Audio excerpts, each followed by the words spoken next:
Hi Simba, how are you doing, man? Hi, Gary. How you doing? So what's going on here? Uh, well, Kuimba Shiri, we've been going for 33 years, but I've been collecting injured and orphan birds since 1985. And a lot of my birds are still here from that age.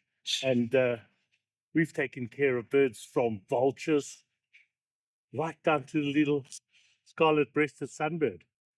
And I mean, if you look at that, let's just talk about the design. I don't use the word adaptation because I believe there's a creator made everything beautiful for us to enjoy. Now look at the breast here, and look at those blue flecks inside the breast, and the opalescent color on the face. And the length of the beak is a bit interesting. Does it need to reach into, like, if it's flowers, does it need to reach in to get to the pollen or something like that? And you see, brilliant. They've got a beautifully designed beak and a tongue as well. The tongue is designed so it can go into a flower and collect the nectar. Okay. And the other amazing thing is when it comes out, it takes pollen. So it goes from one plant to another. So they're very important pollinators. We always think of bees as pollinators, but this little sunbird does that as well. But look at this, the design on that beak.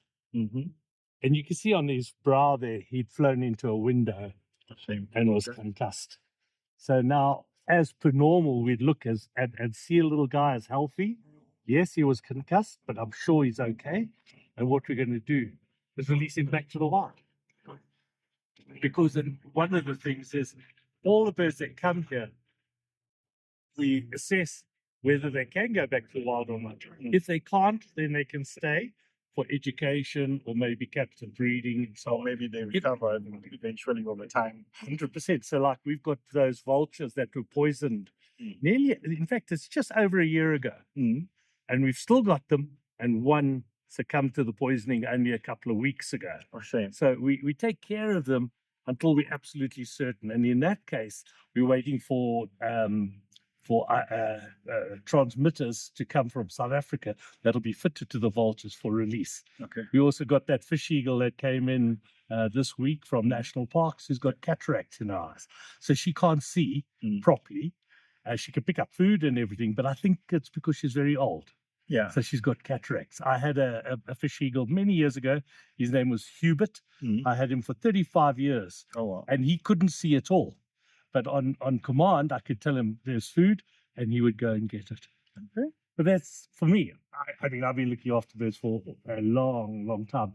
But when I look at the design of these things, I just got to say, It's really interesting. That's almost emerald green flecks around that. Are these like the kind of markings that you'd get for mating and that kind of distinctive look, or do they also have? He is in his mating colors as a male. The female is bright. But you know what's also really interesting? These guys are the host to the Deirdre's cuckoo.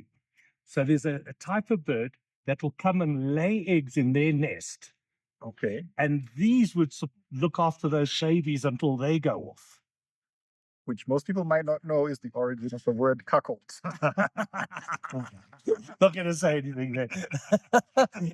But isn't that amazing that they're the host to the Deirdre's cuckoo? Yeah. Also, when the female and him build a nest, they would use little bits of grass, little bits of thread that they find lying around, but they would weave it in with spider webs. Okay. So they'd use the spider web to tie everything together. Tie it all together. And then, of course, they would eat not just nectar and pollen, but they do eat insects for their protein and spiders as well. So they eat the spider and then use the web. He's a typical Zimbabwean. So recycles they recycle everything.